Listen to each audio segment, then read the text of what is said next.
actually. Raiders.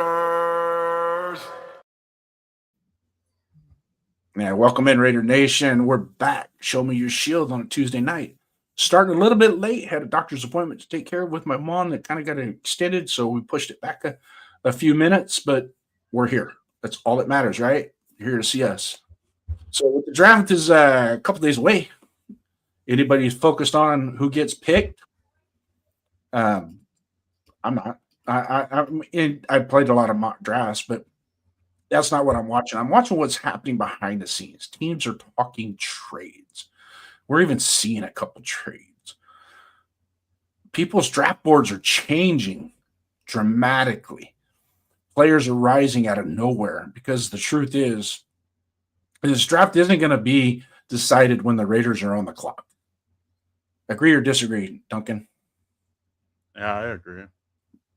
It's going to be decided by everything that happens before and after that pick. And if you're only looking at the pick, you're missing the bigger picture. So today, we're breaking down what's actually happening and how it could set up perfectly for our Las Vegas Raiders. But before we get started, Raider Nation! Stop scrolling. The silver and black conversation starts right here. Hot takes, real fans, no filters. This is the show where Raider Nation speaks. So crank it up!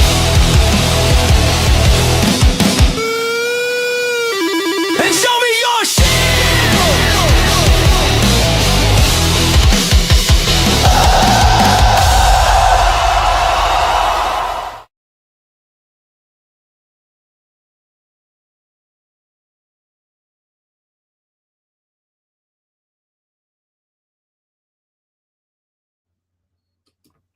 now let's get this thing rocking, man.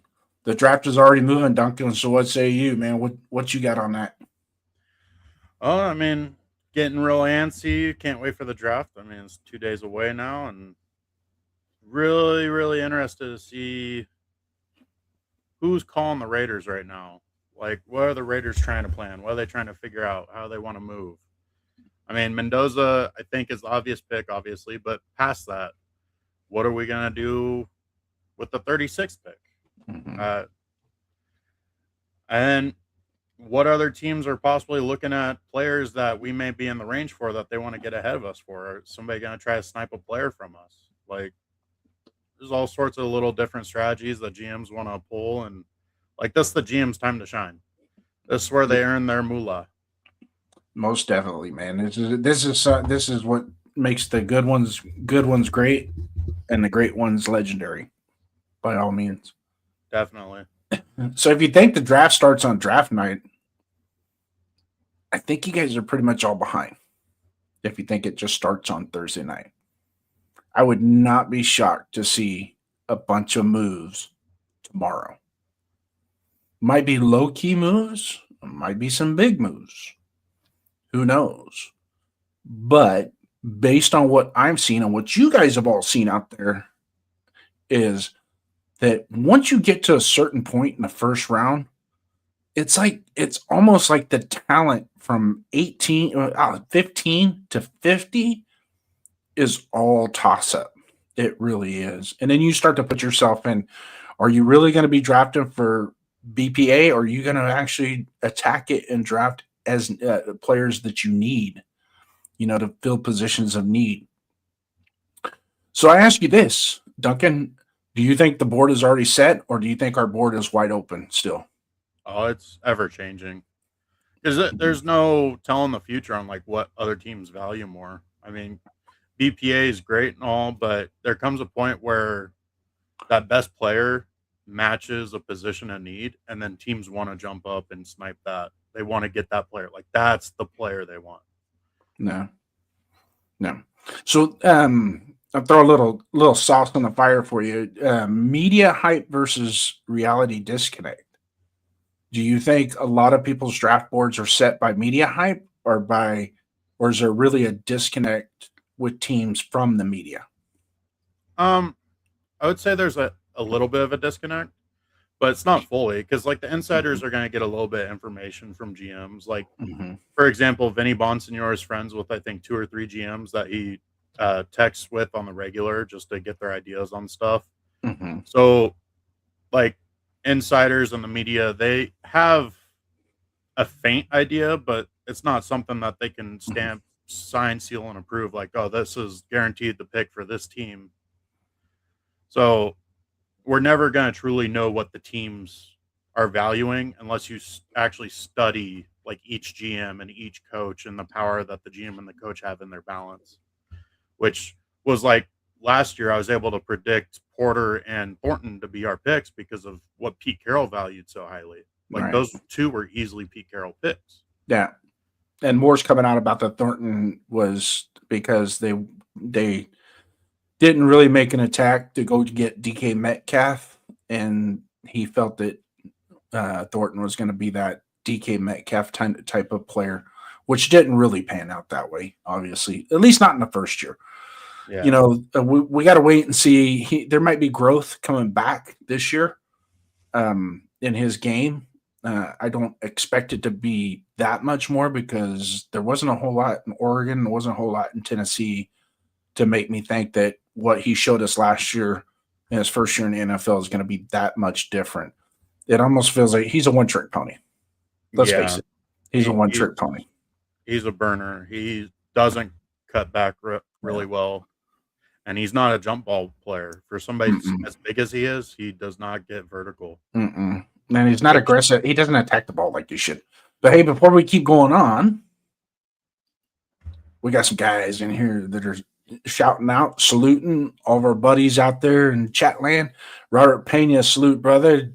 May's coming up. He's going to be there in Bakersfield, hoofing it up with the rest of the guys down there in Bakersfield.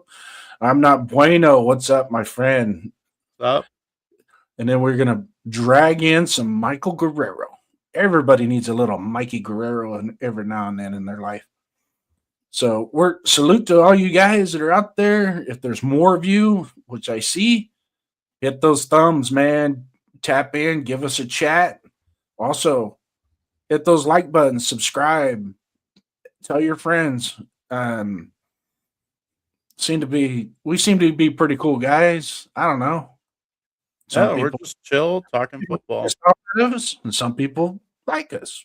And even the guys that get pissed off of us still like us. And I don't have a problem with them either. None of them. So Alex is coming in. Welcome, brother. Welcome. So we're on the topic of the draft is already moving, correct?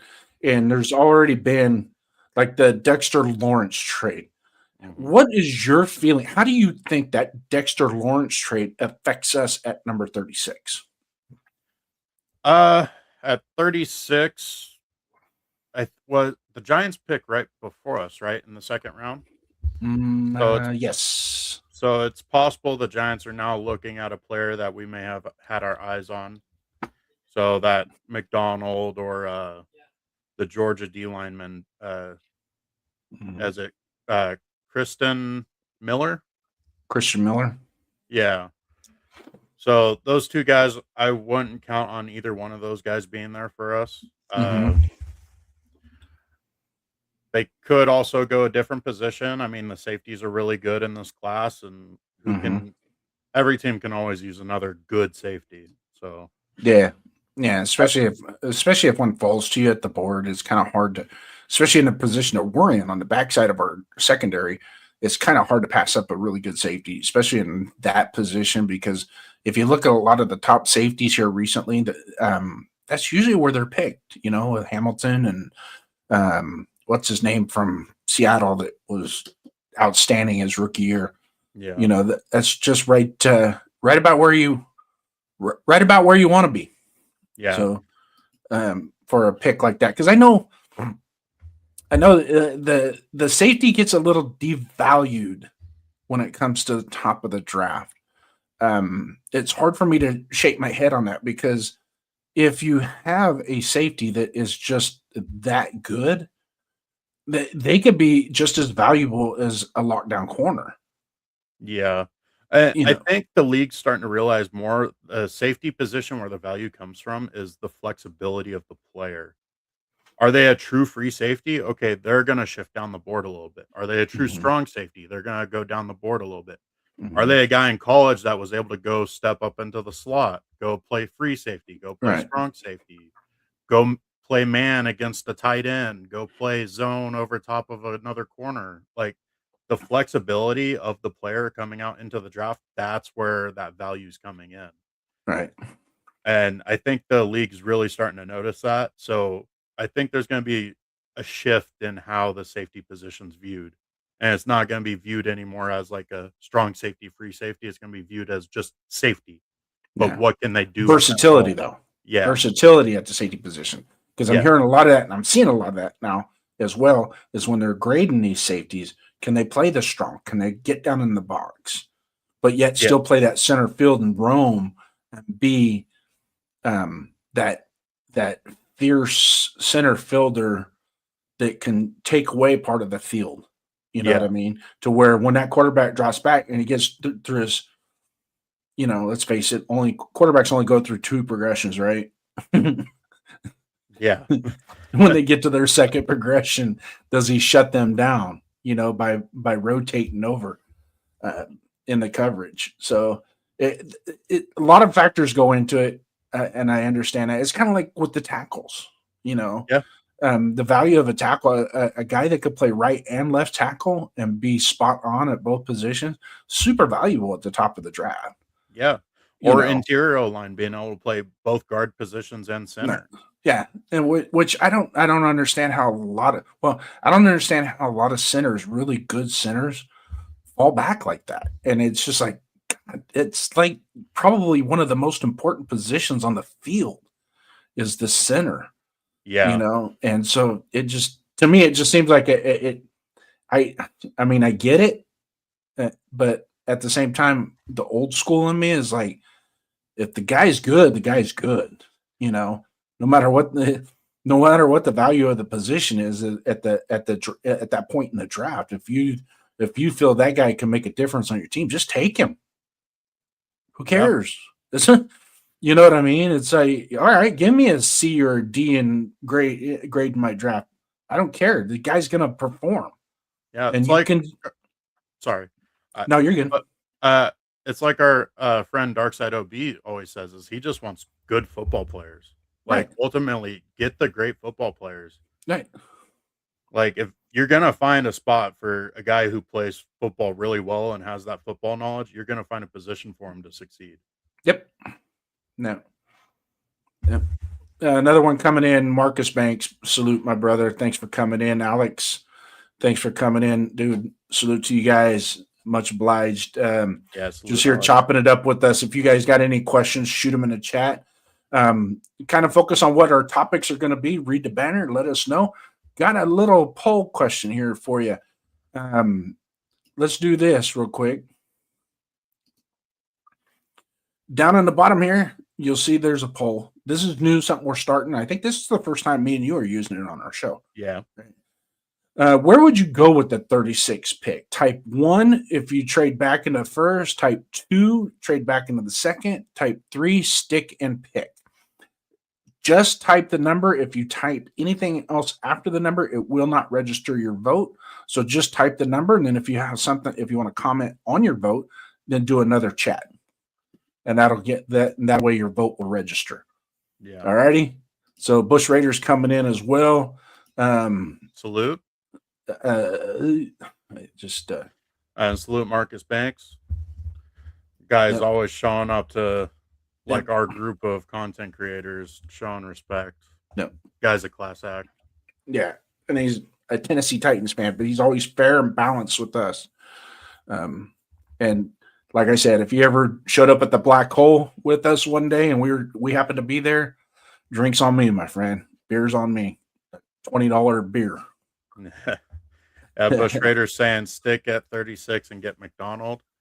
I mean, that would be awesome. Yeah. I have a hard time seeing him be at 36 personally. Yeah, I kind of think I don't think he's gonna get past 32. To be quite honest with you, I don't think he's coming out of the first round Yeah. or going into the second round. He's gonna get picked up in the first round. The Christian Miller one is the one I think might slide, and no fault of his own. It's just going to be how people are going to be targeting this draft, and it's going to be really, in all honesty, it's going to be position specific as to how people draft. Yeah. They're not. I don't see a whole lot of people going BPA because their clusters are going to be so equal that when they look at their cluster of players at the position that they're picking, they're like, all three guys that we like are there. Now it's just a matter of we got 4 or 5 minutes to hammer this out that we've been going over and see where we go from there. And I'll be quite honest with you, there's going to be a lot of teams, including the Raiders, when it gets to pick 36, that they're going to be like, we weren't expecting this. Yeah, that can quite possibly be the theme of this draft. Yeah. So we remember the 2024 class draft, right? And how it went. Caleb Williams, Jaden Daniels, Drake May, and then it went and then all of a sudden Atlanta at 8 takes Penix. And I was like, whoa. Yeah. And traded up for him. And they took Penix, and it was like, oh crap. Nobody expected that because everybody had Penix and Bo Nix right there at 12, 13, 14, right in that area. And so, and I think Telesco at the time was like, we could just stay right here. We don't need to get stupid and give up draft capital to go get him because one of those two quarterbacks is going to fall to us. I already knew at the end of the season that Sean Payton had Bo Nix under his radar because it just seemed like when I watched Bo Nix play at Oregon, I go, he is a Sean Payton quarterback, period, and full stop. Yeah. And I was on somebody else's YouTube channel, and I said, be quite honest with you, I think Sean Payton has his eyes on Bo Nix, and I think he's going to do all his homework and all his research and do all the communications with other teams to figure out if I need to move up and go get him, I'm going to go up and get him. But he soon realized through conversation and things and some of the teams that were ahead of him, they weren't going to be taking a quarterback that high. They were going to focus on other positions because they didn't have Bo Nix, because a lot of people had Bo Nix in the second round. Yeah. I definitely had a second round grade on Bo Nix, but it was also, like you were saying, it's kind of obvious, like, that's Sean Payton's guy. Like, yep. Everything on how Bo Nix played football in Oregon, I was like, had Sean Payton written all over it. Yeah. That's what I was saying. Yeah. It had Sean Payton written all over it. Bush Raider was also saying he could see receiver at 36. And I wanted to show this comment just because I also wanted to say that for the Raiders, and then like us Raider fans, obviously we're going to follow along. But really, pretty much from like pick 20 through 28 is really going to dictate on how the Raiders act or react. Because if there very well could be a run on receivers there, where the guys that we were thinking might be available at 36, all of a sudden the 3 receivers or 4 receivers we're looking at are all taken. Do we all of a sudden pick up the phone, try to trade up and take one of them, or now all of a sudden the D tackles are falling because of it? Or a linebacker like CJ Allen from Georgia, all of a sudden he falls. Like, linebacker may not be the biggest need in some people's mind for our team, but when somebody like CJ Allen's there, does that make you question it? Do you all of a sudden look at that pick? And look who graced us with their presence. The skipper himself. In here snooping again. He's just showing support. Yeah, showing support. Yeah, probably going to have a write-up and an email. See the president after the show type thing, but that's all right. I get in trouble with him all the time. Let's I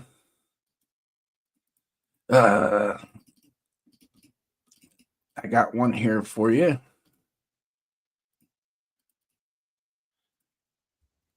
The pick that breaks everything.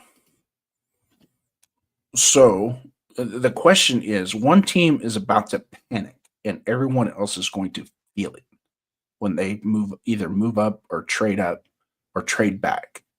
That's going to have such a domino effect. Where do you think that falls in the first round? I think between like 20. What pick are the 49ers? I think it's going to be like a trade that's right before the 49ers. Mm-hmm. Uh, so I think I believe that's like around 22 through 25 because if I remember correctly, the Niners are 26 or 25 or 26. Yeah, 25. Oh, they're 27. Okay.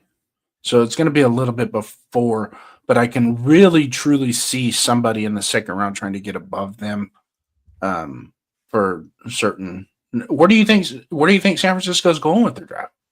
I think they want to go receiver. They Mm-hmm. desperately need that receiver help, and I think a KC Concepcion or a Boston, like those two guys, are probably the top two on their big board when it comes to receiver. Mm-hmm. Uh, they could also go offensive line, but I think they're more going towards receiver. I think a team that's desperate for a receiver is going to end up jumping ahead of them to take one of those guys because the other one is already taken off the board. Mm-hmm. So I think that's where the panic drafting possible trades might get going crazy start. Mm-hmm. So I think it's all going to be a late first round, early second round bonanza, which could work out perfectly for us sitting at 36 if we decide to sit. Yeah. So Lynch and Shanahan are pretty well known to throw a bunch of draft capital and move up to get somebody they specifically want. Right.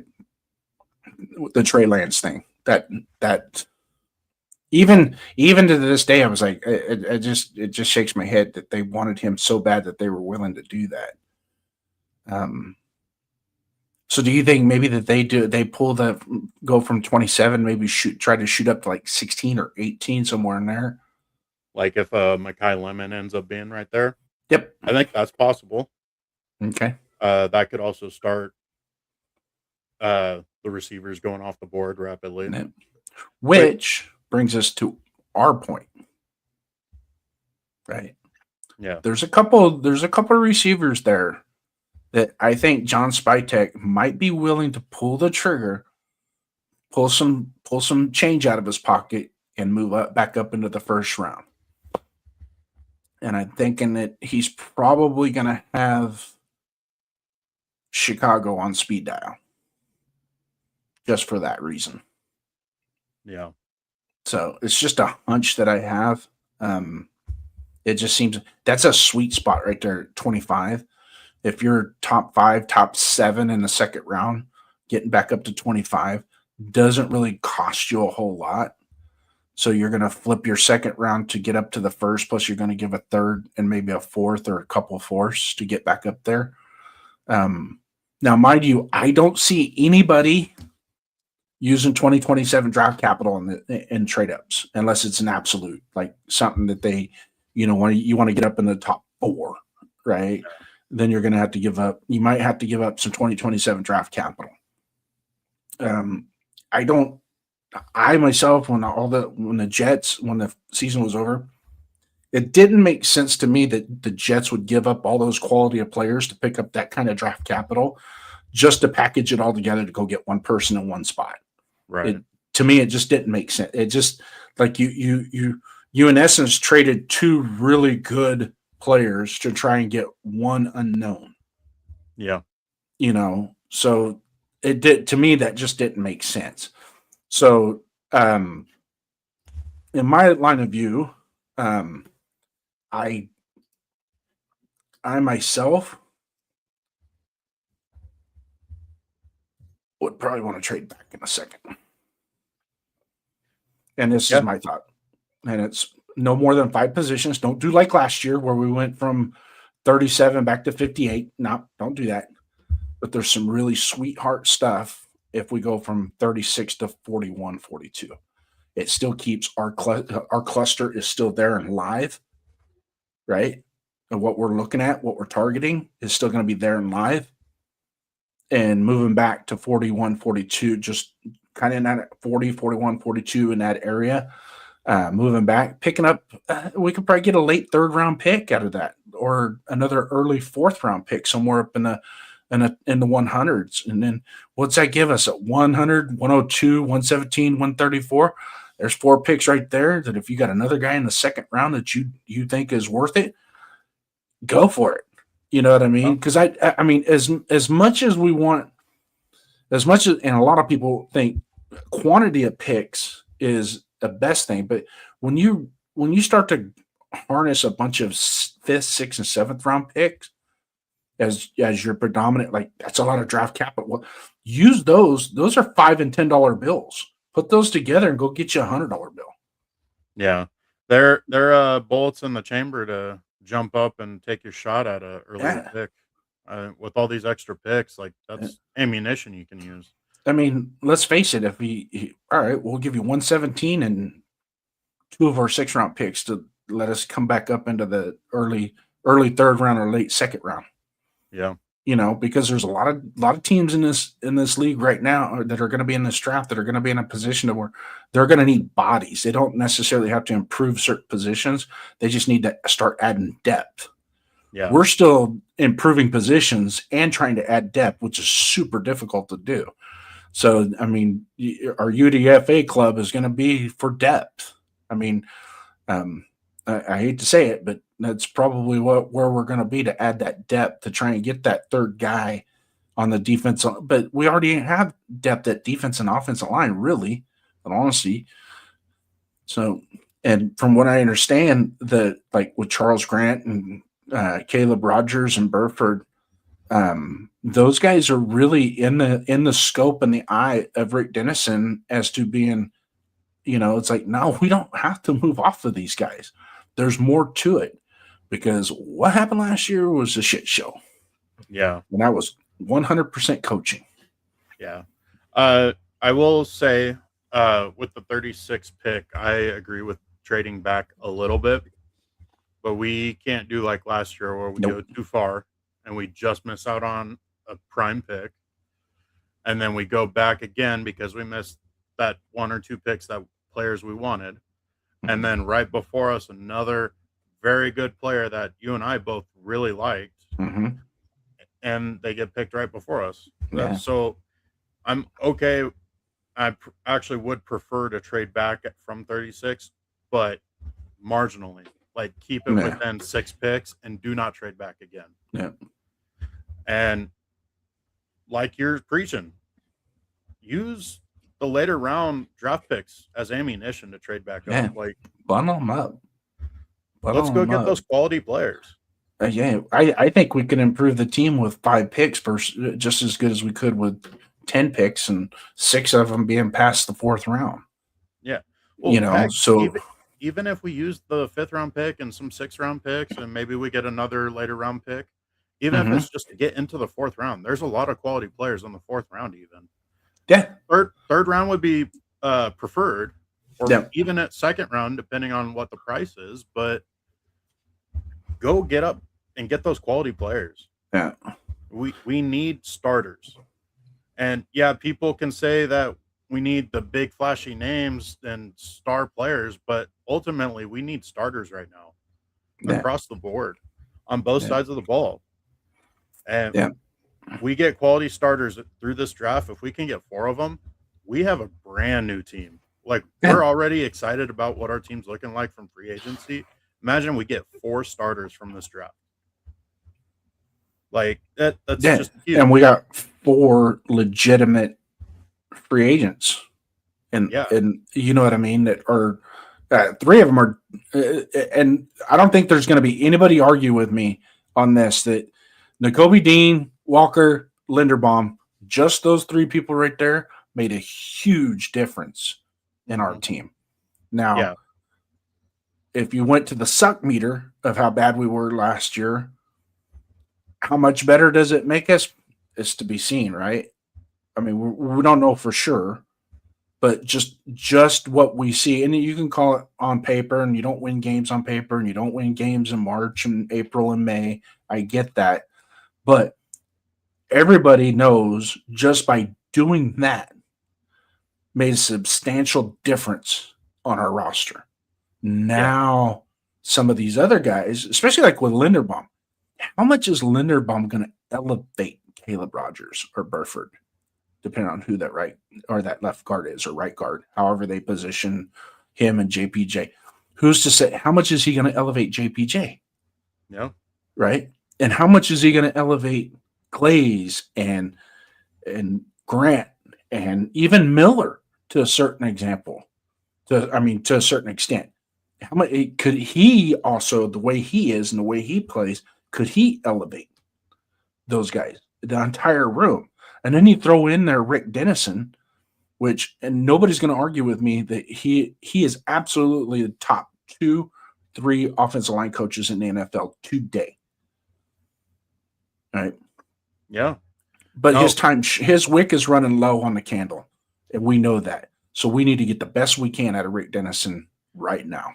Yeah, we need Dennison to set that tone for our O-line and let them know what the business is. And Dennison was the best free agent signing we had, hands down.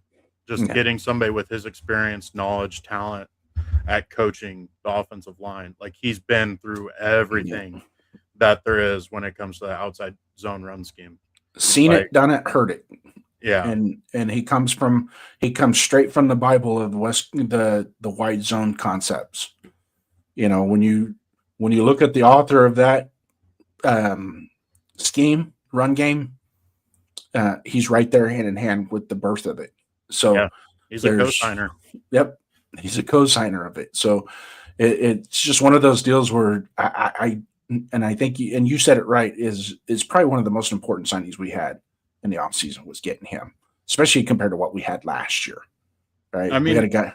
Me saying that's just mimicking you, because like you've been preaching it since it's happened, because you're right. The guy is absolutely huge for us. We went from having nobody coaching offensive line last year to one of the most experienced, knowledgeable, and best people to do it. Yeah. So that's just such a huge upgrade. And you've been pounding the table on that, and I'm putting the pin in it. You were right on that. And hopefully time proves that you're correct on that. Yeah. But real quick, Michael Guerrero came in with the question: do you guys think we need a safety? It's priority 2 on the scale, I think. And if you want to go ahead and shut my poll down and throw your poll up there, it'll take us right into that topic. Okay, I'll stop ours. Start and show. There you go. Yep. So this is my poll for the show. It says, what position group should the Raiders double dip in the draft for? So, for example, should we get 2 receivers throughout the draft? Now, it doesn't mean we need to go second round, third round, that same position group, but maybe we go second round and third round, or second round, fifth round. Maybe we go a 4th round and a 5th round on a position group. What position group should we be looking at to get multiple players in? Now, me personally, I think the double dip we need to take is the DBs, because I think we definitely need at least 1 corner and at least 1 safety. Yeah. But I will also say we may end up drafting 2 safeties this draft, just from listening to what Spytek and Kubiak are both talking about. Like, they both for sure do not like how thin our safety room is. We only have 3 safeties on the roster. Technically, they're all strong safeties. Chen is a more mobile safety. He can play different positions. He can go up into the slot. He can be an off-ball linebacker. He's kind of our gadget guy. Palamau is really a true strong safety, and that's pretty much it. And he played free safety last year. And he looked lost out there. Coverage was a mess. I will say it's not entirely his fault, because he did have Caillou Blue Kelly over there too, and a lot of times it seemed like he's trying to communicate to Kelly to stay on his guy, and he goes, and Palamau ends up going and taking a step after he makes his direction, and Kelly doesn't listen or didn't hear or whatever, and then all of a sudden Kelly's guy's wide open because miscommunication, or they weren't practiced well enough. Or he was, or on the flip side, there was a couple times where I don't think Polamalu was expecting the handoff. where Kai Blue was going to hand that go route to him over the top and didn't anticipate it and didn't see it, and bad on his part too, not keeping an eye on your cornerback to see, because when you're a safety like that, especially on a too high safety, you're playing too high like that. It's like you really have to pay attention to your cornerback and see if he's going to lose a step. You got to kind of close that gap a little bit. But I'm going to in the with the poll. I'm going to go this route, and I myself, I'm going for, and the reason being is because of the volume. And I know offensive line, build the trenches. We're in that mode to build the trenches. Um, you know, but the trench run is going to be coming, right? A lot of teams are going to be picking the best of the best as soon as they can. And so it's going to kind of leave us in limbo as far as not so much scraps, but it's just going to take away our ideal offensive lineman at the position that we're going to be at. So, but by sheer volume of our roster, the secondary in and of itself, the defensive backs in and of itself, were very thin at that point, at that position. So it behooves Mr. Spytek to probably concentrate and make sure that, get a safety, but try and get a versatile one. I know at the top of the draft, around 36 to 41, there's going to be some really good, that kid from Toledo might be falling there. Yep. So USC has a really good safety also. The kid from USC, I know he's more slotted right around 67. So if maybe take a run at a cornerback, if there's a really lights out cornerback at 36, then it holds us at 67. And if you think we got to come up from 67 to get that safety that we want, use some of that back end draft capital. Go get the guy. Yeah. Now's the time. The cards have been dealt. The chips are on the table. If you want to play, sometimes you got to put a few more chips in to win the hand. Yeah. And while we're talking about safeties, there is a day 3 name I want to drop for everyone to pay attention to, and that's VJ Payne. And if I remember correctly, he's TCU. Is it TCU? Kansas State. No, Kansas State. Yeah. Yeah. TCU is Bud Clark. He's another really good one. He's another one. He's going to be a day 2 guy. No. But day 3, watch out for VJ Payne, especially if we haven't drafted a safety yet. No. Which I think would still be an upgrade to Polamalu. Yeah. I mean, I like Polamalu on. I think to me it seemed like he was more aggressive and played better when he had to chase the rabbit. You see what I'm saying? Where he had to perform. Yeah. Versus now he was like, oh, you're the starter. You're going to be our starting free safety. And it's like, okay. Not. I just think some guys get a little bit more hungry when they know that, hey, I'm not going to start. I need to outperform that guy that's starting. Yeah. So I can get out on the field. I think he was a little bit better at that. So far we're looking pretty good on the stats here. So we were talking the trench run is coming, right? And like I was saying earlier, is that there's going to be a big run on offensive linemen anywhere from 9 and 10 on back to 36 before the pick gets to us. So the where does the quality drop off at? You know what I mean? I think after the first 3 tackles, it drops off. Yeah. Well, my first 3 tackles, because right now people have the tackle from Alabama slated as like the number 3 or 4 overall tackle. Mm-hmm. I think that he is the drop off. Okay. After no, I think it starts with him. Starts with him. Okay. Yeah.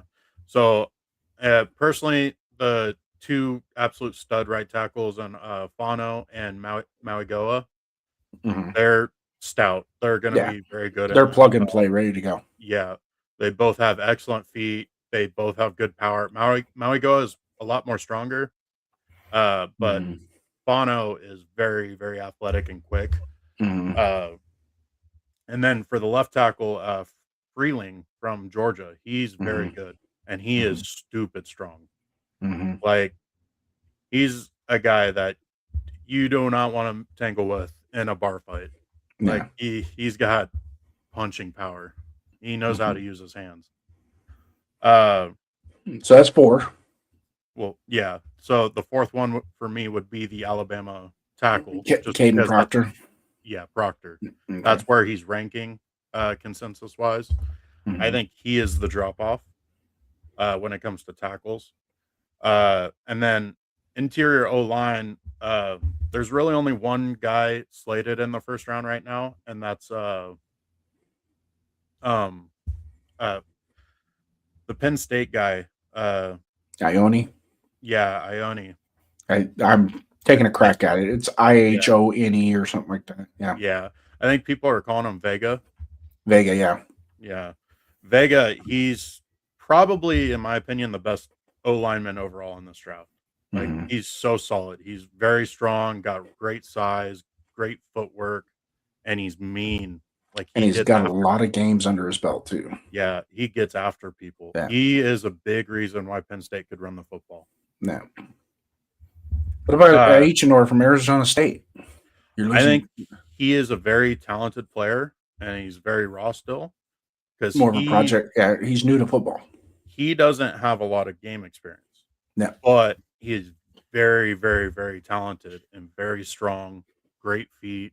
And normally, I don't like the example of basketball players in football because I think, in my mind, basketball players kind of have sloppy footwork. They got big feet, long legs, and they don't know how to use them. He knows Mm, how to use them. He can shuffle. you'd be amazed at how much basketball helps you in the football game. But yeah, anyways, he's a very good player.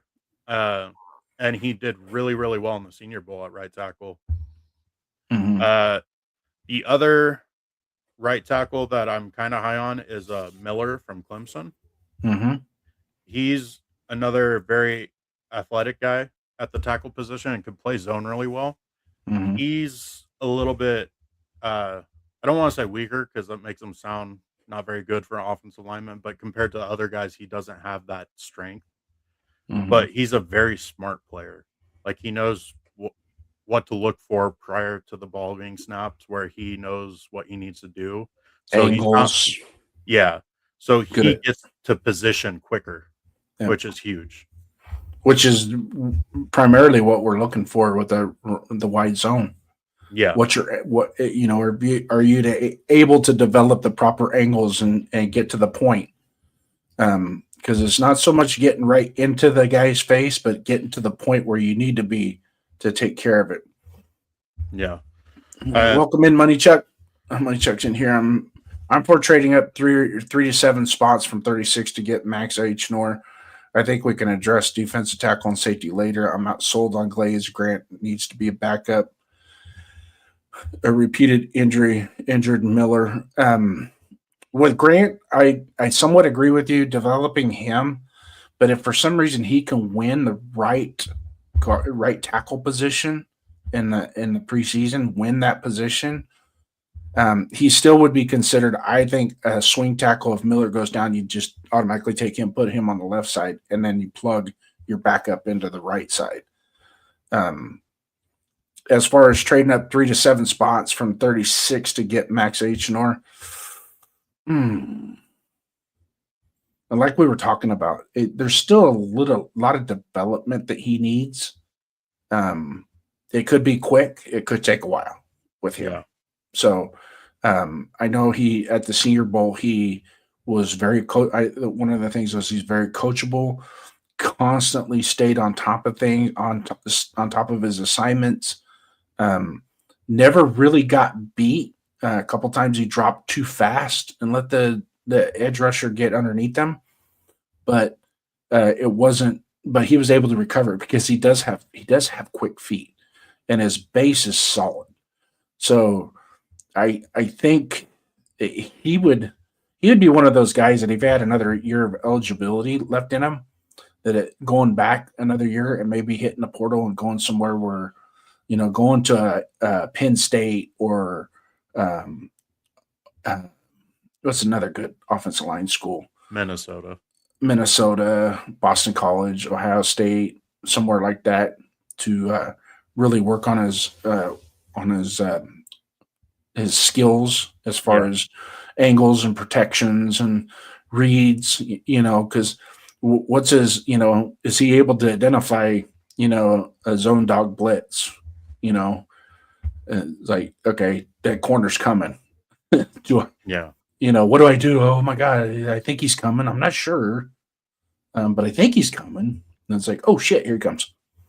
But another thing I wanted to point out when it comes to drafting offensive line Mhm. is we drafted 4 day 2 offensive linemen in the past 2 drafts. Yep. So that's another thing we got to take in consideration is our front office and coaching staff willing to use another day 2 pick on an offensive lineman? I think That's it. if it's the right player compared to who else is there when we're picking, I think yes. The answer is always possibly, but I think yes, they're willing to. For me, Chase Basantis keeps sticking out, like just depending on who lands around 36. If Chase Basantis is there and the best D tackle is Lee from Texas Tech, and the edge rushers are the top edge rushers, like for the second stint of them is gone. Mhm. Are we looking at offensive line? Say EMW's gone and more of the top cornerbacks are gone. So maybe like Indiana's corner Pons and Chris Johnson are there as well as Basantis. Like Mhm. out of those guys, who are we taking? Yeah.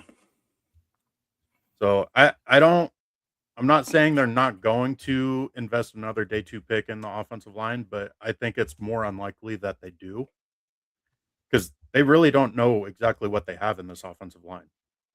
Yeah, we got that's just it. There's other than practice tape from last year, there's not a whole lot of game tape on the two guys that we took in the third round last year. Yeah. And then Glaze the year before. I mean, we have good tape on Glaze from 2024. 2025 was just, and like Jeff and I and a bunch of us agreed, it's like his regression. Really, in all honesty, everybody on that offensive line regressed. Yeah. It wasn't 100%. coached. They were not coached at all. They weren't It's coached at like, all. here's the playbook, figure it out. Yeah. Yeah. And I'm sure individual drills, those guys were frustrated with individual drills as well.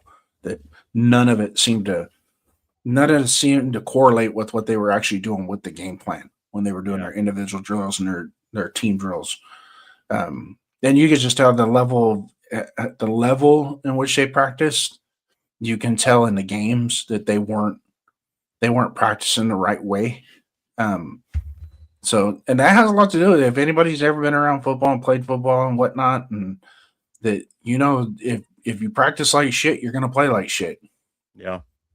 And that's another thing with the offensive line is that you're thinking a lot pre-snap and sometimes even during the snap, just depending on what's going on. No. And that can really slow down your footwork. Yeah. And the Raiders go against a lot of speed rushers in the AFC West, and the Broncos are loaded with them. And that's Glaze's biggest weakness. Well, on top of that, you're not being coached. So now you're thinking even more, what do I got to do? Your O line is not communicating well and not picking up blocks properly. So now you're thinking, what's he going to do next to me? That's just making your feet all of a sudden that concrete's drying up on you. Yeah. So real quick, we got Rosetown in the house. Thanks for coming in, Rosetown. I know we talked to Money Chuck, but shout out to you, my friend. Thanks for coming in. We drafted 2 wide receivers day 2 last year. Also, honestly, I'm less concerned with drafting a wide receiver in the second or third. Would rather go get an offensive tackle or defensive tackle or safety. Those 3 categories, absolutely. But I'm only going to flip. I'm going to take the offensive tackle and put it behind defensive tackle. I would prioritize defensive tackle first because number one, we're switching to the 3-4, so we're going to need that absolute zero, that guy that could play zero. Okay, so I don't think we have. I mean, Adam Butler's probably going to be the closest. Tonka Hemingway, I'm sure, can give us 10 reps at the zero technique. Butler, but I don't want to make that like a full on rotational where every other drive somebody's playing nose guard, right? So it's somebody that's going to be an absolute at nose guard. We need that Vince Wilfork, you know what I mean? That Sam Adams, you know, Yeah. that Bubba right there the center to eat up. You'll never see him on the stat sheet, you know.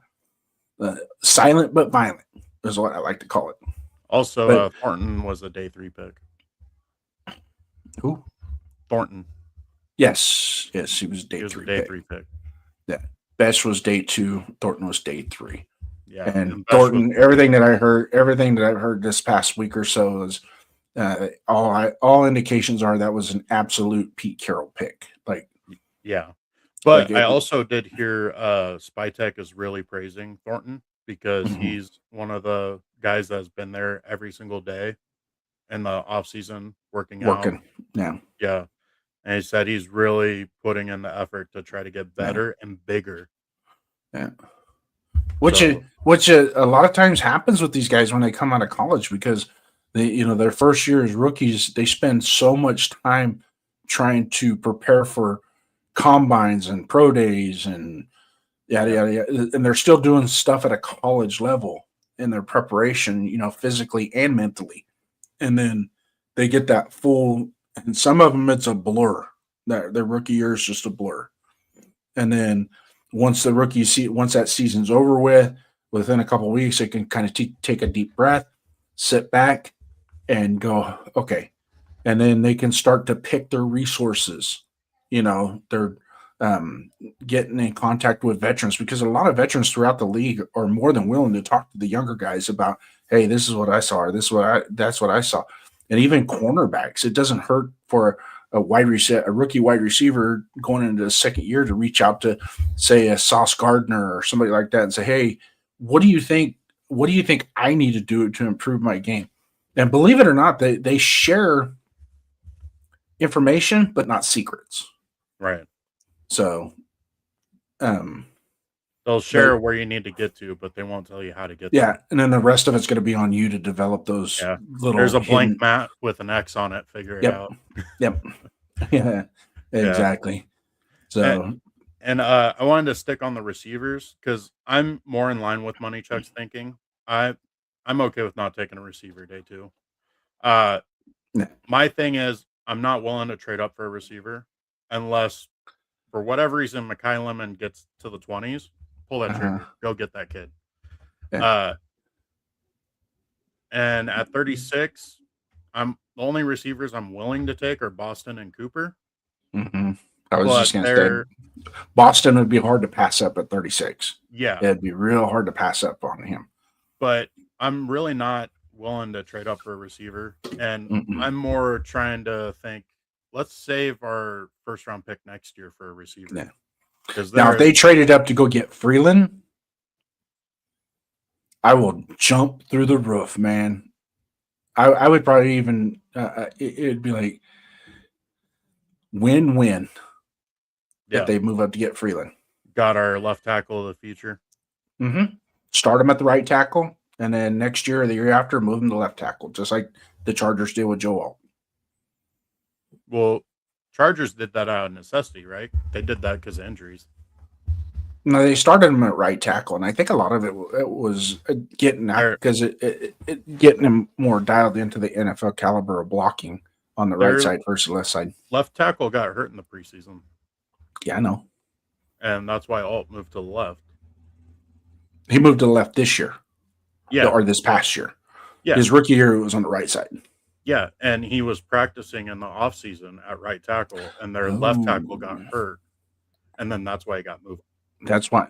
See, I'm glad you mentioned that because just catching the beginning of the season, it looked like that was the strategy, was to play him 1 year on the right side and then move him to the left side. Which, if that was the plan, it's still a smart plan because hands down, very good. And I would not be surprised in a year or two if we're saying he's the best tackle in football. Yep. He is a monster, and it really pains me he's a Charger. Nutty Raider Nate came in. You want to give him a Raiders? A Furpo salute? You got to earn it? No, because I'm sure James Purple will come in too. Raiders. Nutty Raider Nate, that was for you, brother. Shout out to you, my friend. Thanks for coming in. Appreciate it, my guy. So we're going to go next topic is the trade that changes everything. And this is not just the Raiders. This is a trade that may be anticipated in the draft that could affect us. What do you see? Well, the one that I was seeing, I think it was 2 days ago, was the Chiefs are looking to get up to number 3 or 4. 3. The report I saw said they're in talks with the Cardinals and whoever holds the 4th pick. Mm-hmm. I don't remember who holds the 4th. I know the Jets are 2, Cardinals are 3, Browns are 5. Titans would be 4. Yeah, Titans. There you go. So, why do you think they're making that trade? I think they're trying to get a defensive end, personally. Mm-hmm.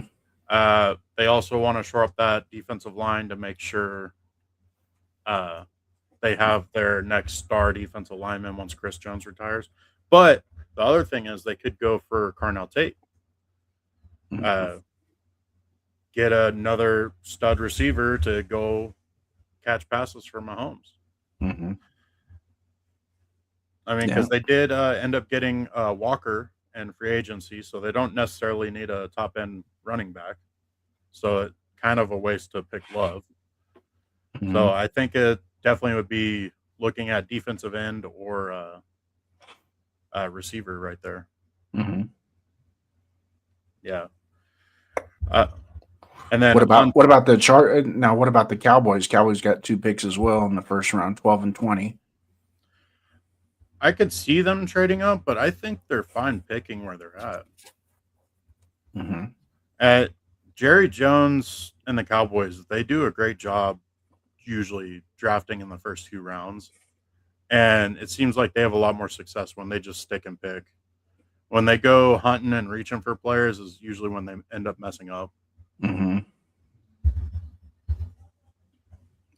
And of course, Jeff here. In the 2027 draft, he is requesting we trade out of the number 1. Let's go. And the 28 and the 29. Yeah. Alex said Chiefs want to see if they can get Reese, I heard. I could also see them going after Bailey. I have a feeling that the Jets don't take Bailey. I know the report was saying that the Jets were saying they already know everything they need to know about Bailey. That's why they didn't have him fly over for their meeting. Yeah. I think it's more of a negative connotation just off of gut feeling, but I could very well be wrong. Mm-hmm. It could be they contacted Bailey like, hey, look, we're picking you. Sign, seal, deliver. Like, we're not going to have you waste your time coming over here. Go enjoy yourself, have fun, get ready for the season or whatever. Mm-hmm. So, I mean, it could be that. Mm-hmm. But Alec M also said lots of drama with the top half of the first round could happen, trades and such. Yep. And that's why we're talking about it. Is what's going to happen. The more we talk about it, when we get to the draft, and we just see it go, nothing. Nobody trades. Yeah, it's like watching a trailer to a movie, and then you go watch the movie, and it's like, wow, the trailer was the best part in the movie, you know. So I mean, there's a possibility there. Justin and first 2 round picks for Max. Let's do it. I'd take 2 first rounders for Max if that's what we're set at. Yep. I mean, if they offered it, I mean, the Raiders already showed once before they're willing to take 2 first rounders for him. which I think would be more valuable than what Baltimore gave us, because Baltimore gave us 14 in next year's pick, right? Yeah, but I think Initially, next year's pick is more valuable than any of those other picks. depending on where I they end up. See, if they make a playoff run and end up 25, 26, they're 12 and 20 finished. this year. Hold on. 12 and 20 this year is better because now that 20th pick, we can use it to move around. Yeah, but I also think the Ravens are going to finish with a top 12 pick next year. Yeah, I do too. I think that they're going to crumble.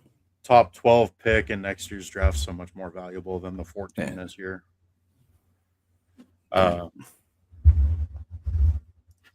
Yeah, no, definitely. There is a ton of teams with 2 first rounders this year. Mm-hmm. And what's funny is we could have been another team to add to that list.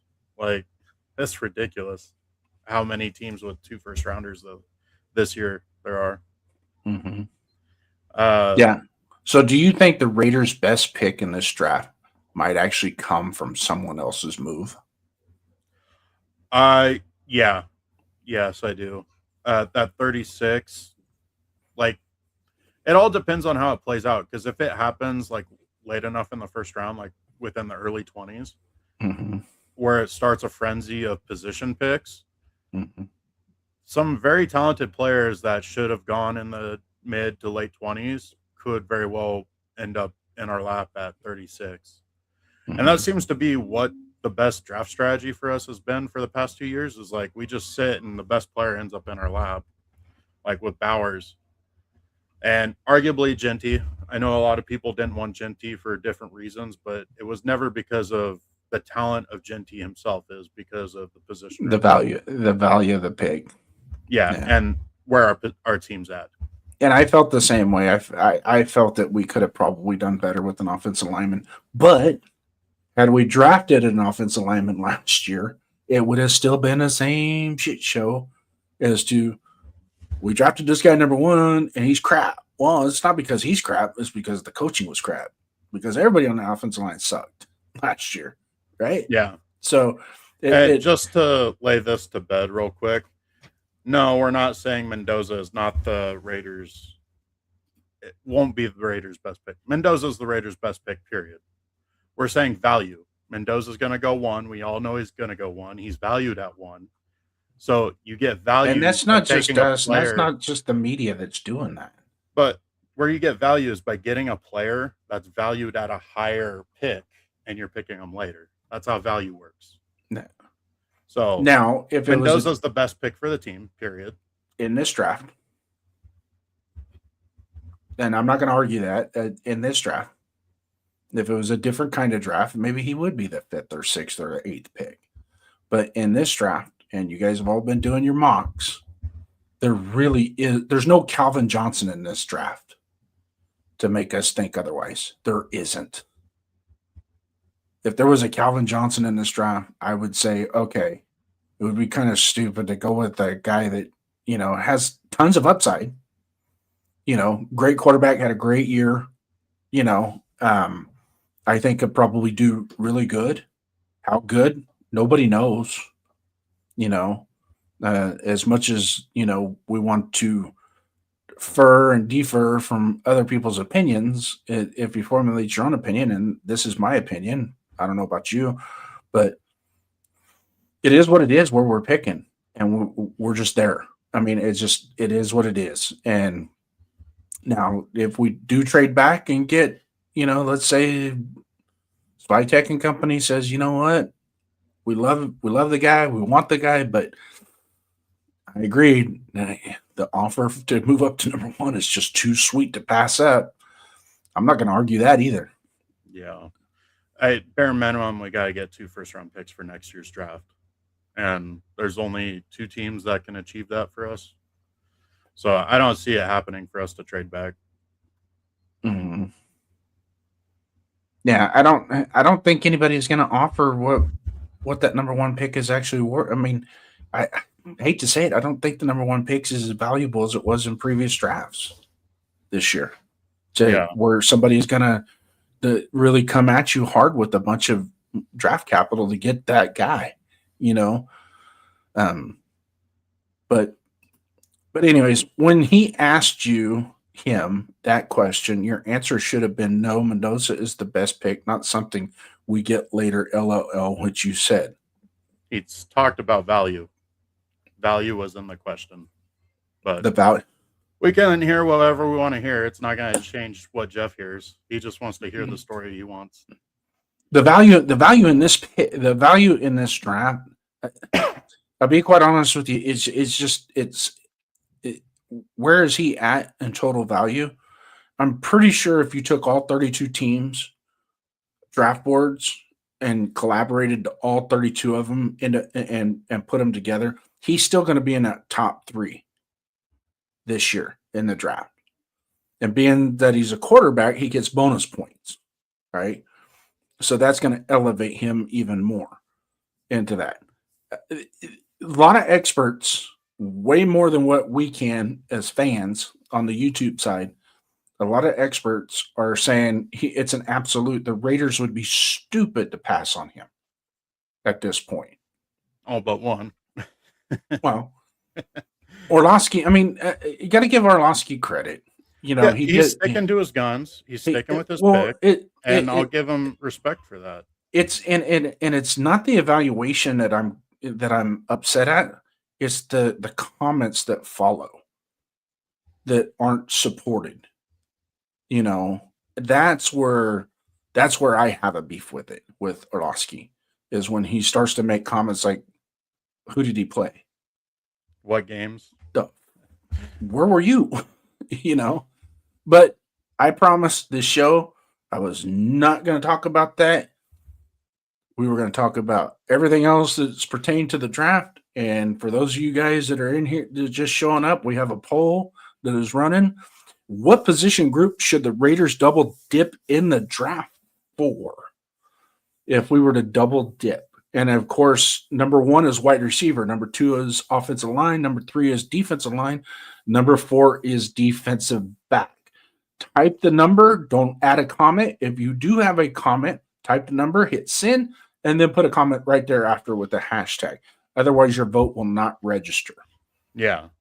And getting back to the chat real quick. Salute Jack Kenna. What's up, Jack? Stopping by. Alec had another comment saying, I don't see a team going too hard for a top 5 pick this year, like 3 first-rounders and change. Yeah, I agree.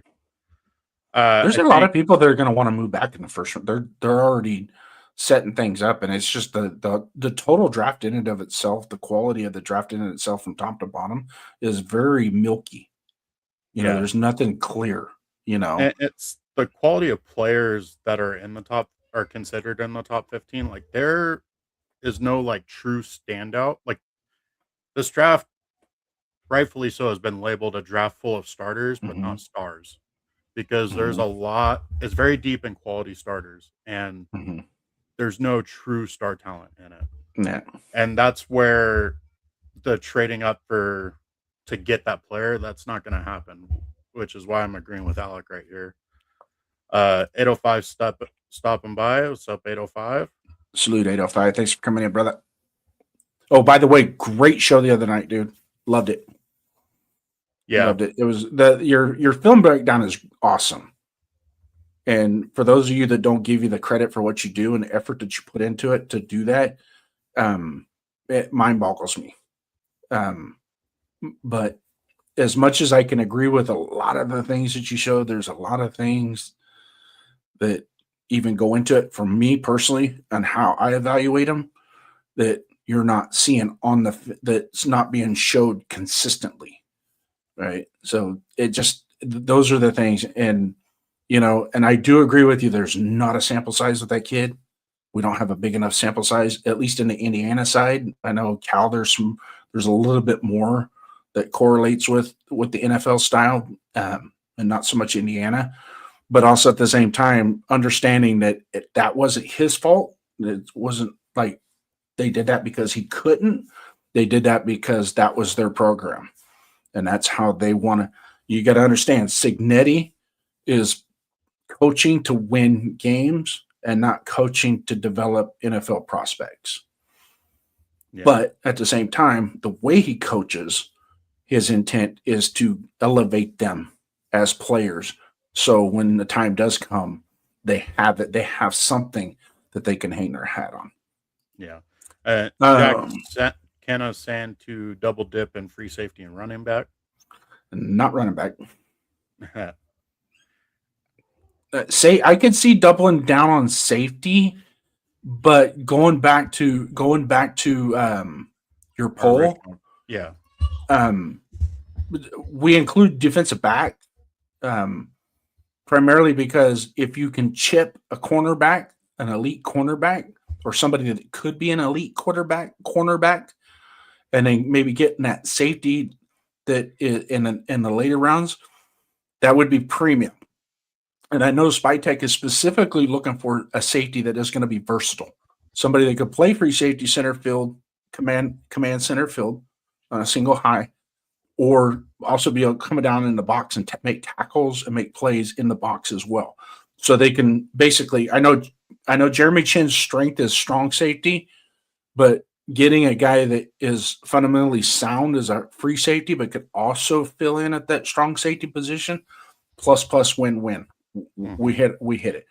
So Yeah. and there's a couple guys that could do it. I think Bud Clark is going to be more of a strong safety. I think he's going to be a little bit not. I don't think he's going to be as fundamentally sound as a free safety as people think. I think he'll be more sound than Palomar at free safety. Wow. Yeah. Plus, Bud Clark is a ball hawk. He has a natural nose for the ball. Jeff can play free safety better than Paul Mullen. Paul Mullen can run. Dude, if you went up to Jeff and say, I'll give you 5 Dunkin' Donut coffees to keep them from scoring a touchdown over the top, he'll do it. He'll do a better job than Paul Mullen. Guaranteed. At least while he's on the field, because he might be committing some personal fouls to prevent him. Well, and then when he comes off the field, he'll trip Mendoza or take his helmet and throw it in the stand so he can't play quarterback. Little things like that. But that's okay. There's workarounds with that. Yeah. Also, my running comment wasn't a swipe at Jeff. It was because Paul Amell is a really athletic player. I'll swipe at Jeff anytime.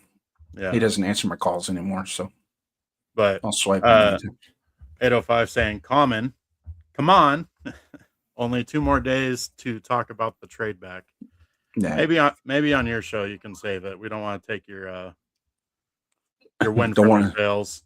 Yeah, don't want to upset the characters in the panel like I already done. Mark Bates coming in. Yo, what up, guys? Finally made it on time. Salute. Thank you for stopping by. Thanks, brother. Nice pick too, by the way. Yeah. AOC the GOAT. Look, AOC fresh out of the dentist chair. Aiden O'Cannon. Yeah, go ahead and run the chat for a minute. All right. Mendoza will be the pick, like it or lump it. I mean, I'm gonna like it. I mean, he's the pick. Easy, hands down. Yeah. And I am willing to take the lashings if he sucks. Yeah.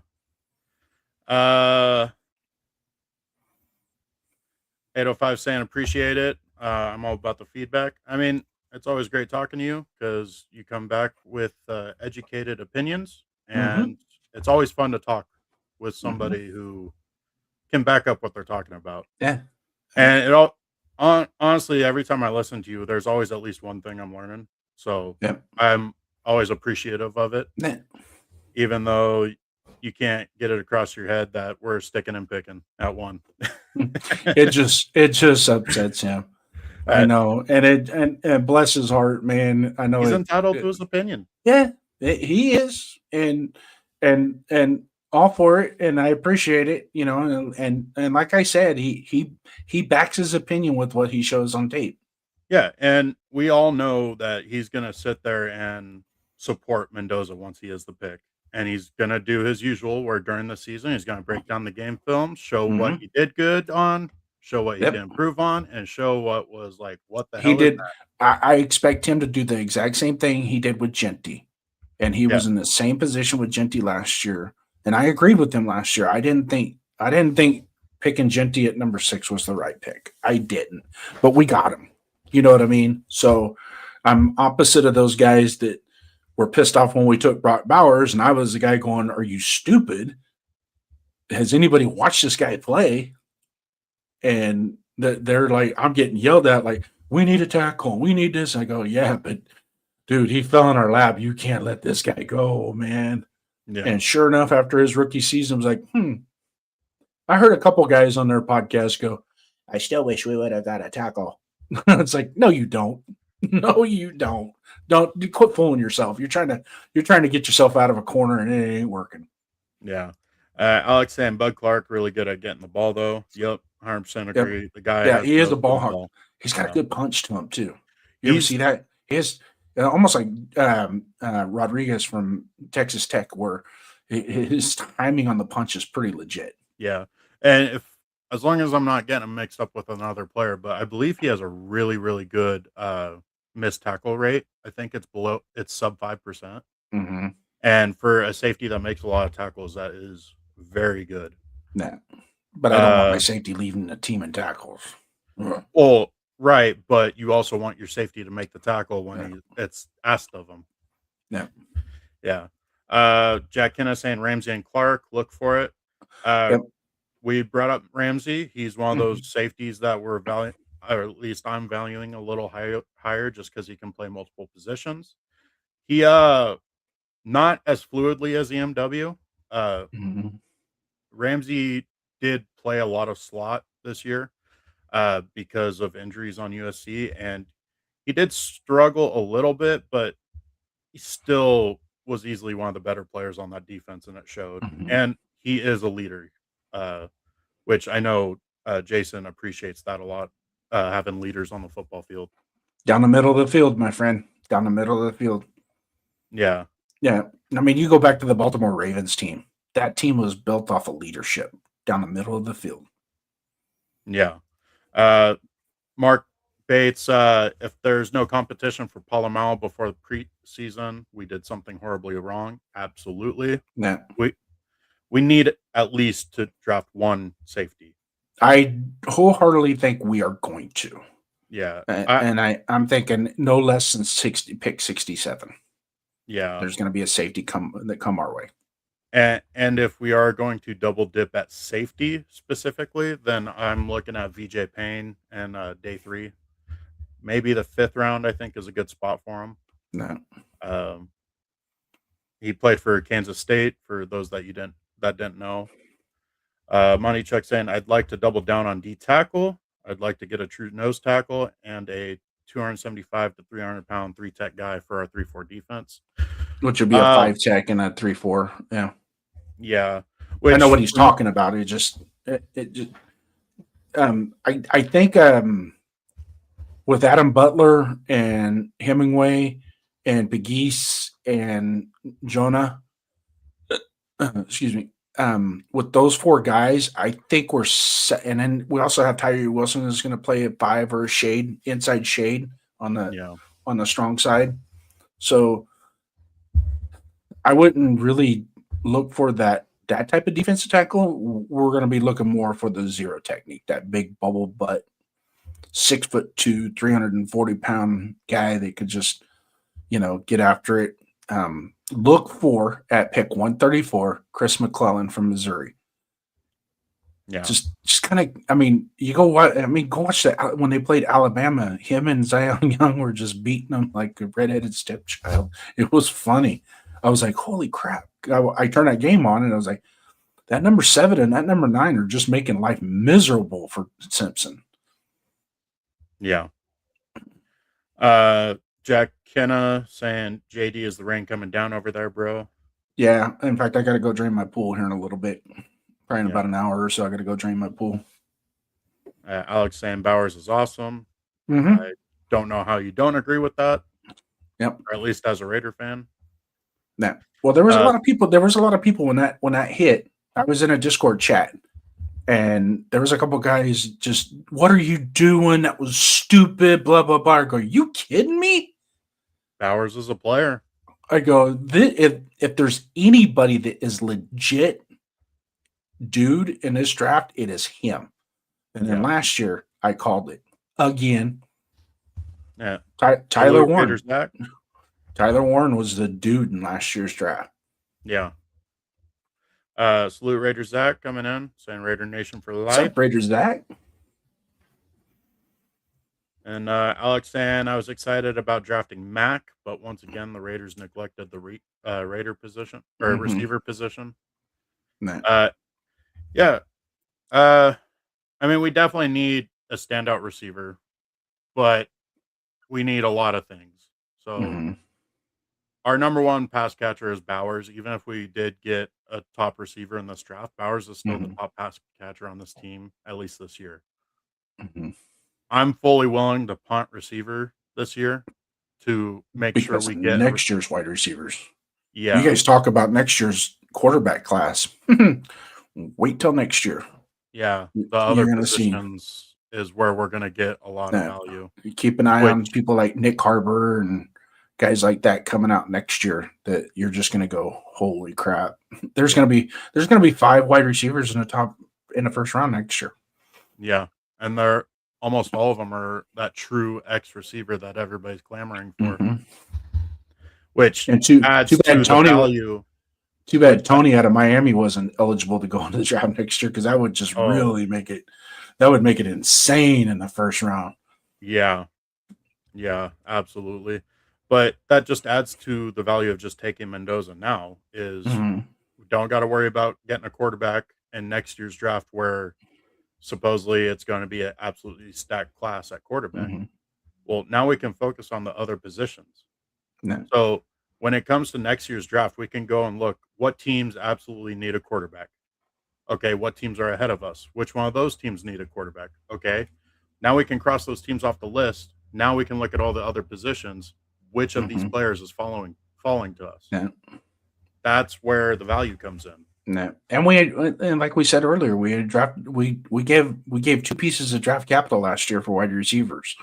So, granted, one of them, I still think Jack Besh is a very formidable NFL wide receiver. Even what I saw last year, towards when it wasn't until after Geno got hurt and he got more run. Like the balls were coming at him and he catches the ball. It's just like one of those. He's fundamentally sound.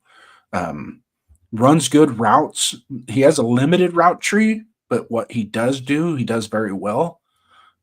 Maybe they can expand on it with Kubiak. And I also think too, this is our crap or get off the pot type situation for Tucker this year. And having the type of coaches that we're having come in, coach the offensive side of the ball, can we actually exploit his talent? Because he does have talent. He does have that, I'm not going to say quite Henry Ruggs, but pretty dang close as to his top end speed and how he can get open. And even his crossing routes, it's just, he's got to be more fundamentally sound, snatch that ball, get it tucked away and get upfield. And then complete the catches and quit making every catch that you have a damn review with the instant replay. Yeah. Mark Bates saying, I still think Warren is a better tight end than Colston. As a true tight end, I 100% agree. As a receiving option, there's an argument for Colston, Loveland. But Warren is one of those guys where, like, he's a great football player and you just want him on the field. He's just a football dude. Yeah. You know what I mean? It's all football, blocking, catching. Yeah. Getting in the open field and taking out a DB on a run play, and then, doing the dirty work down at the goal line to get open, running, cracking down on a linebacker. Yeah. And he could throw the ball too. Yeah. A lot of people don't realize he could play. If he needed to play quarterback in a pinch, he could play quarterback. Yeah. Mark Bates also saying my number one want, not guessing what they're going to do. But wants is for the Raiders to draft best D tackle available at 36. Now, my question is, depending on how the first round goes, I'm thinking that both McDonald and Miller are both gone. So Then the next best tackle consensus wise is Lee from Texas Tech.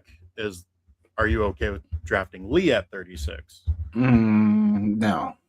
But I would trade back a few spots, and if he hits at 40, 45, I think Yeah. at 36, it sounds like a reach. I think he's still a later second round. Yeah. Mark said he would take Lee at 36. Yeah. Okay. And then he said packaging 67 and a fourth to come back up and get Halsey, the strong safety from LSU. But Strong safety. But here's the thing: Halsey's a great ball hawk, where he can end up being that single high safety and free safety if he has to. Does he have the lateral speed? I don't know enough. I'm not going to say yes or no, but I believe so. All I know is he definitely has a knack for the ball, and he's one of those players where it's like he is always there. Mm-hmm. He was saying his personal preference, and that's 100%. That's fine. What we want. We want to hear it. It kind of opens some of our eyes up as well as to what your guys' logic sometimes will feed off each other as to what we're thinking in a roundabout way. And then he was saying he thinks Halsey does have good lateral speed. And Alex said Mateer and USC's Maeva are coming out next year as well. Possibly. Mateer is for sure. Maeva still has another year of eligibility.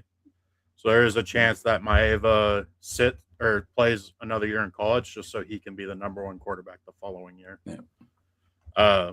Though if I was Maeva, chances are he ends up being the consensus third or fourth quarterback.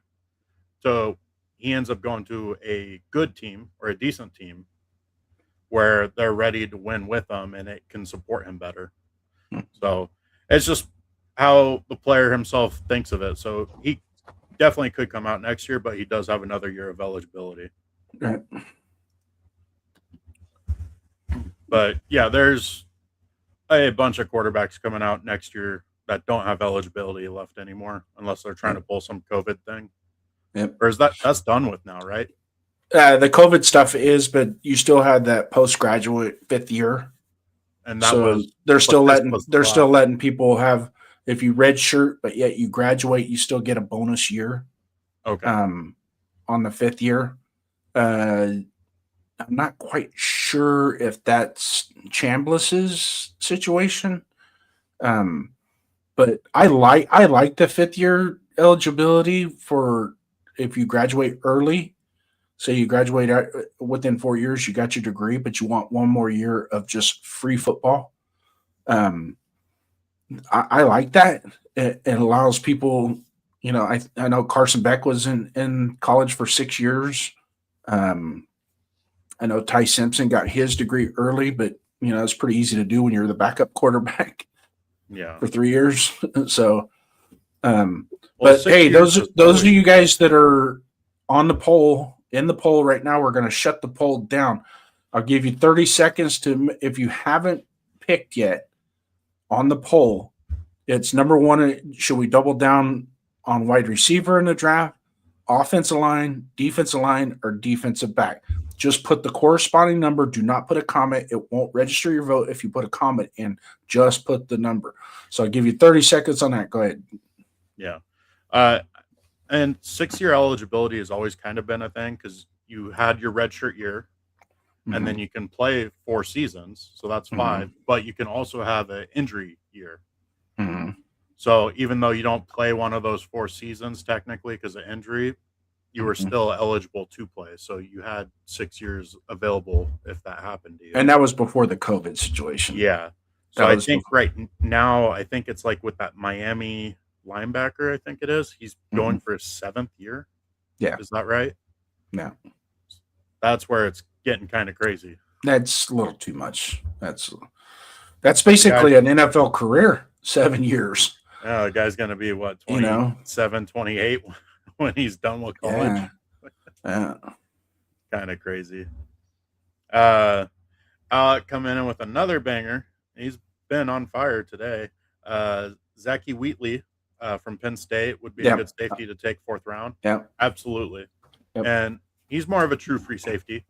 Yeah. But he's very, very disciplined, and he's coming from a defense that had probably the best defensive coordinator in college. No. Yeah. All right. On to the next. Day 2 is where the draft is won. Oh, hold on a second. Let's do this. We're going to go ahead and stop the poll.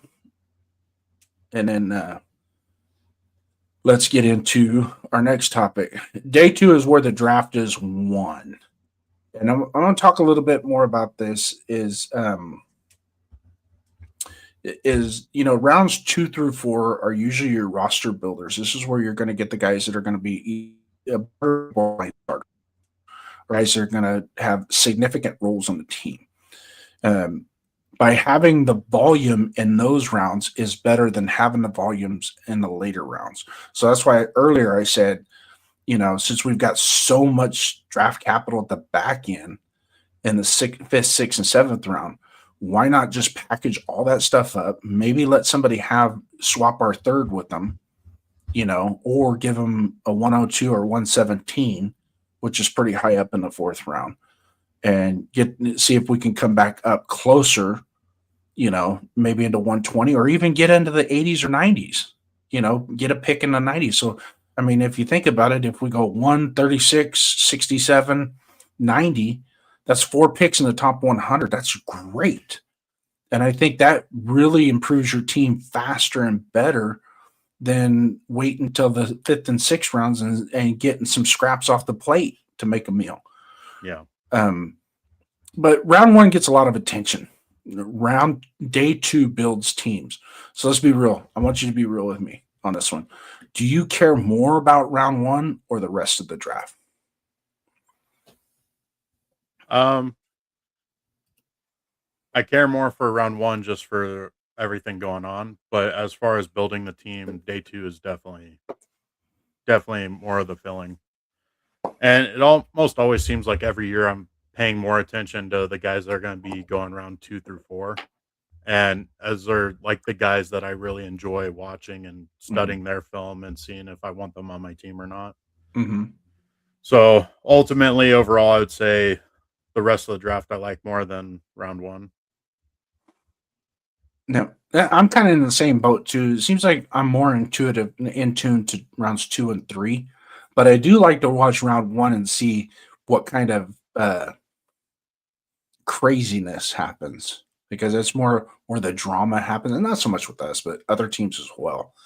To see like, oh my God, I can't believe they traded up for that, type thing. Yeah. But and then somebody pulls a surprise pick, and you're just like, oh, what the hell were they thinking? Are they evaluating players the same as us knucklehead fans that don't know half of what they're supposed to know? And then that player goes. Then that player goes and becomes an all-pro. Yeah. or like last year, Abdul Carter, and it's like,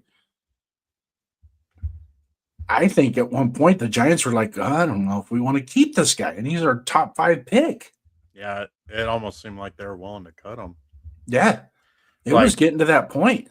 Here, you can have him. Just give us a 5th round pick. Yeah, you can have him. Like an NFL team sees that and like, it's that bad. And what's funny is his character score and his evaluation was actually pretty damn good. So it's like, all this is like, okay, sometimes listening to your college coaches or your high school coaches, you get biased opinions. A lot of times you got to take that with a grain of salt, because there's some college coaches that are going to pump their guys up because it makes their program look better. Yeah. Well, and then also sometimes though too is like the player will go throughout all of college without any issues. Like they're always seen as a stand-up player, never hear anything, get drafted really high because nothing comes out, and then all of a sudden they can't seem to stay on the team regularly because they're missing meetings left and right, late to practice and all that. And that's what happened with Carter. As Carter seemed like the can't miss pick in that draft, and seemed like he had the most issues last year. Well, and then having what happened with him so close to the Henry Ruggs situation, I don't blame the Raiders not. In fact, I I gotta go, you know what? That's probably the smartest decision because nothing can make you look. I mean, we're new to Vegas, right? Yeah. You have your star player kill somebody in a traffic collision when they're DUI, and then you turn around year or two later, and you're going to draft a guy that was that was street racing where somebody was killed, and he was charged with the crime for it. And then on top of that, you have other issues with him off the field, and some of it is not so much what he did, but the fact that he didn't take full responsibility. He did. There was almost like it was like, it wasn't my fault. You know, it's like, well, he was the one doing this, and it was his fault that I was going 150 miles an hour. No, it wasn't his fault. You were going 150. It was your fault. It was your fault. You know, by doing that, the challenging in and of itself caused that issue. But since we're still on this topic, round one gets more attention, I think, with a lot of your basic fans, your average fans. But day two really builds teams, Yeah. right? And so draft strategy on day two. What is your preferred draft strategy on day two? I mean, I still try to stick with the BPA, best player available in both those rounds, because there's Mhm. still good talent in those rounds. Mhm. So I still try to stick to BPA, and then my tiebreaker is always position of need. Uh, and then also versatility. Like, can the player do more things than outside of the traditional positional tag?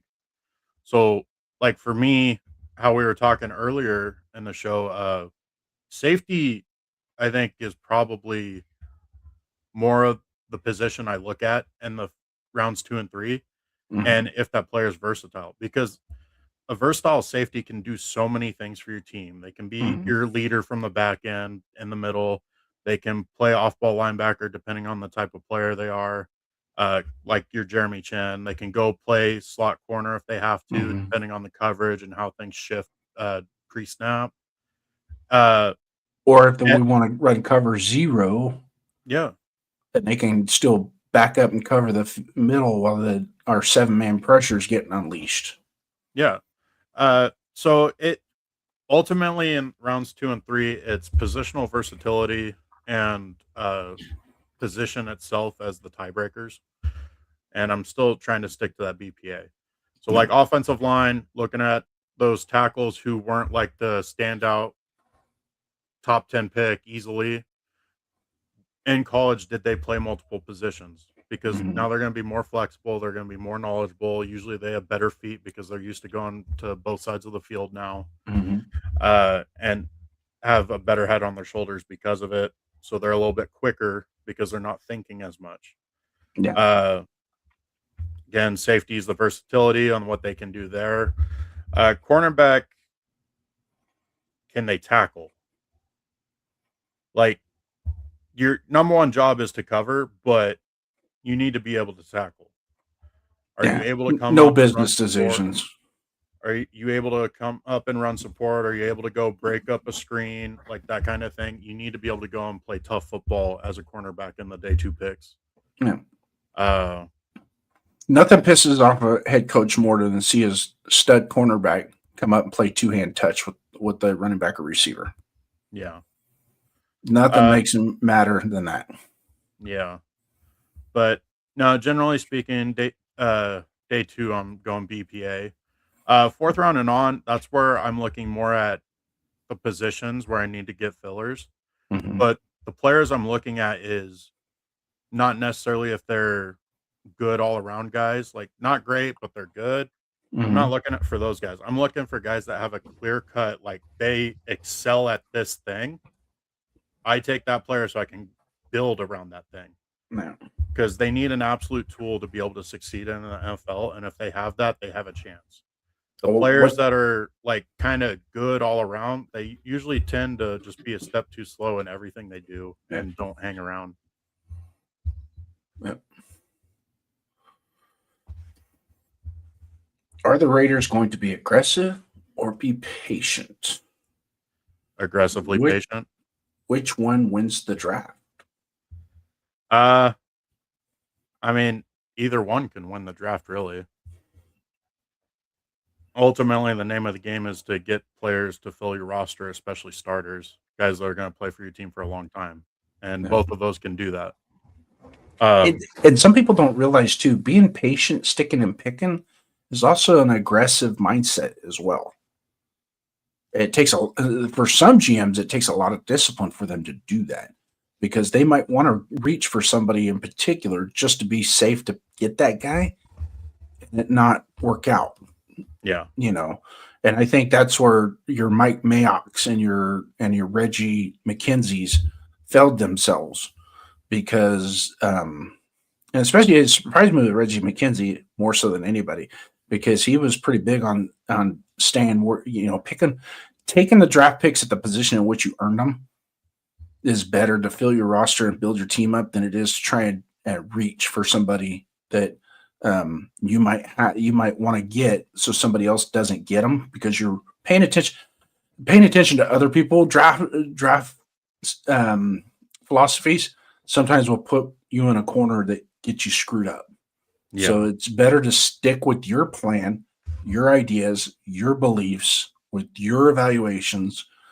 And then if for some reason you want to move up or down, I myself is no more than 5 spaces forward, 5 spaces back, and it still keeps you in that ballpark. Because if you guys that have done mock drafts do the trade up 10 spots or trade back 10 spots, it screws everything up. It really does. Then you're stuck in a predicament where I traded back 10 spots, got extra picks in the third, and got an extra pick in the third round, an extra pick in the fifth, or 2 fifth rounders or 2 fourth rounders. But yet, where you could have stayed, you would have got a much better player, number one. Even though it's just one player, it would have been a better player than had you by you moving back. Last year was a perfect example of that. When they moved back all the way back to 58, I was like, what? Whoa, hold on. Going way too far because you're just sacrificing that much more talent. Yeah. Because it starts to drop off.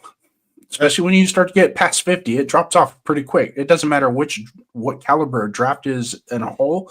You get to 50, it drops off.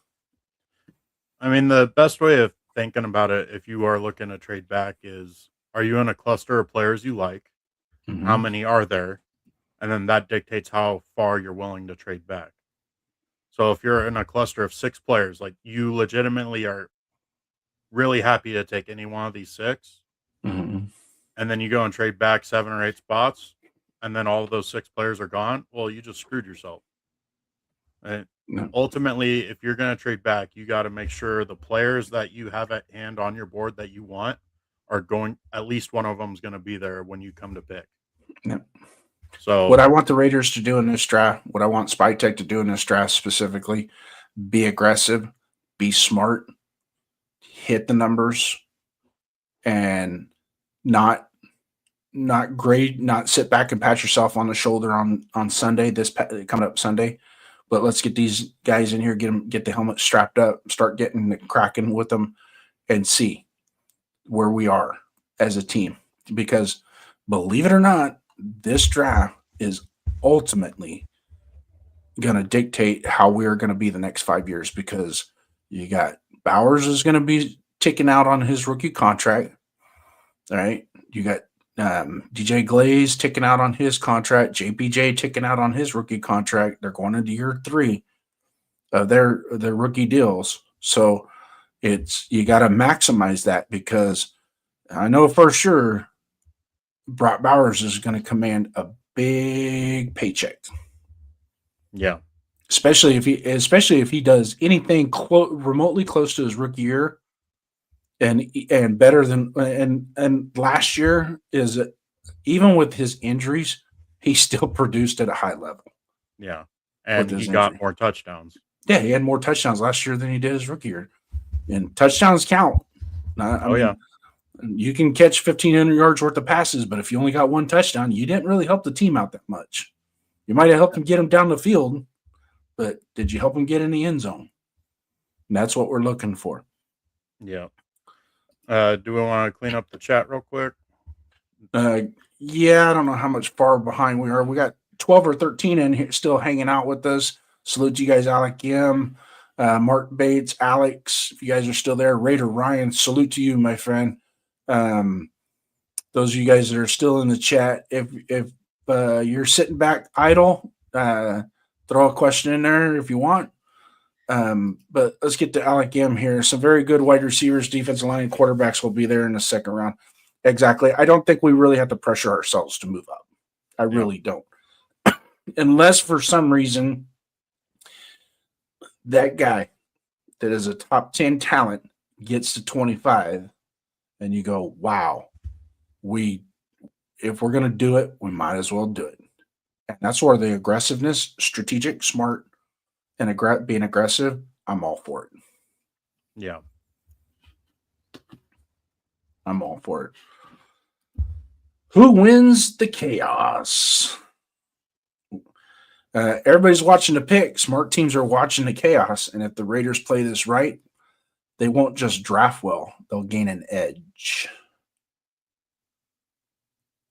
And that's where the aggressiveness, patience, and being smart all lumped into one is very important when it comes to this draft because, like I said just a few minutes ago, this year's draft is going to dictate how our future is going to be for the next 5 years.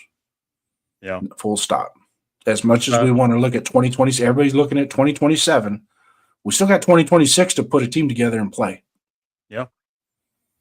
So got to build the team up right so that way 2027 can add to it. Man.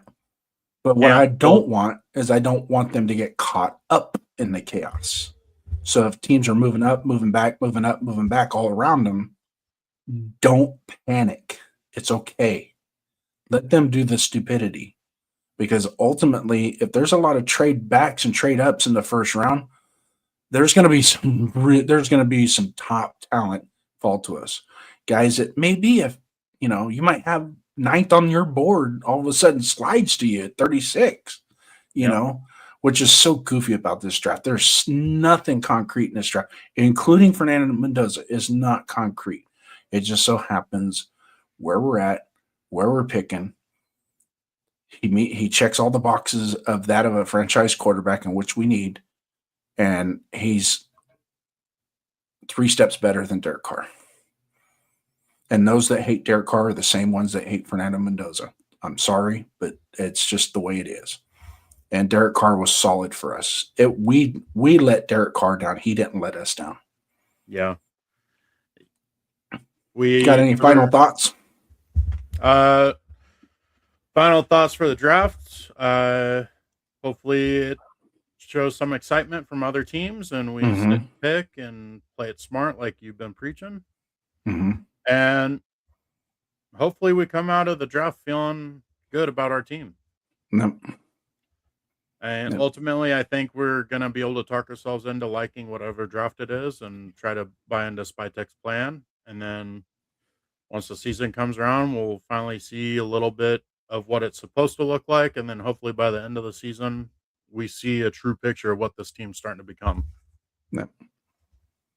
And for those Raider fans out there, obviously there's 2 versions. There's a pro and there's a con. Pro Mendoza, con Mendoza. Ultimately, those that are con Mendoza, they absolutely deserve their opinion.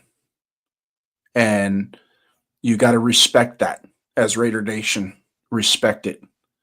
I expect the same out of my fellow Raider fans of those that are pro Mendoza. Respect their decision and respect their opinion because it is just that. Ultimately, we're fans. We are the nation. And we just expect our front office, our coaches, and our players to serve us right. And before I close out tonight's show, if we can give a shout out to a legend that we lost yesterday in Mr. Rod Martin. Ultimately, he was a Raider through and through. He epitomized what once a Raider, always a Raider meant. If anything, he was the signature of that. I don't think he got the accolades that he deserves. He was greater than just that of an average player. He was elite during his time. Did things in the Super Bowl that nobody else will ever do again. Should have been the MVP. I get it. Quarterback gets more love than a linebacker. But it wasn't just those 3 interceptions as well. His run support in that game was phenomenal. And we lost a really good legend. We're losing our legends. And we need to make more. And so if there's anybody out there that can give a shout out to the team that we're putting together right now, is we need legends, because there are guys like my partner here that have not seen that. They need to see it. They need to see some legends. And we just hope and pray, and shout out to the family and those that of Rod Martin, the friends of Rod Martin as well, that were close to him. But it's another one of those spots in our heart that is left empty. But as he goes up and he's no longer in pain, I know he suffered the last few years, is no longer in pain. And rest in comfort, rest in peace, my friend. And thank you for everything you've done for Raider Nation. And to those legends that are still with us, we still love you just the same as if it was yesterday. And for those that are on our team today, we love you as well. And we just want one thing. We just want to win. And just win, baby, is just not a mantra. It's just not a company slogan. It means something. It means something to us. And for those of us that wear silver and black with pride, that's where we want to be. So for myself, Raiders First Downs JD, Dunkin' Donuts Dunkin'. We appreciate you guys joining us tonight. Once again, once this closes out, throw comments in there. Give us a comment. Give us some feedback on our show, what we could do better, what we did wrong. And we'll respond to those.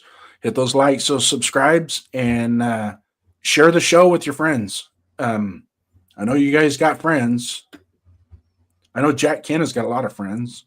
Ardell come in a little bit late. Thanks for popping in. I know it's a little bit late. We're winding down the show, but yes, absolutely leadership for 53. I'm hoping he will be legend. I have a little bit of PTSD myself with it as well. There's a lot of, it's like, ooh, there's been an undertaking, but you guys need to understand this. There's no more pressure on that with this pick than what that kid has on his shoulders. And he has taken it full force, full blunt, and he is ready to meet the challenge. And I fully believe that. I don't think he's going to take anything for granted what's going on. He's going to appreciate what he's got, and he's going to try and do us right by the nation. So once again, on this Tuesday night, we're going to wrap it up. Thank you guys for coming in.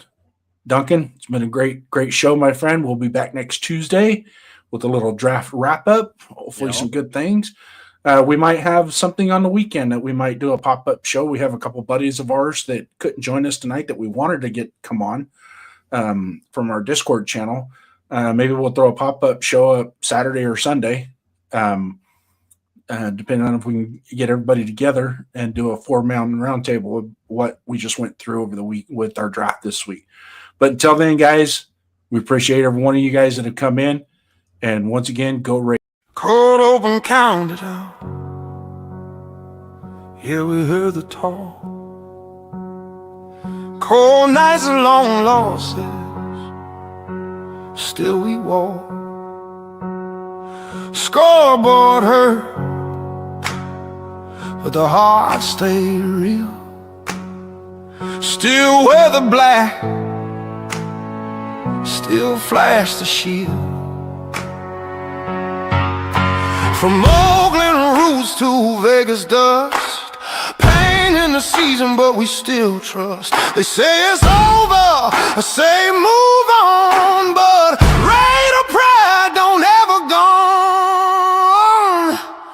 Show me your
Pretty good fucking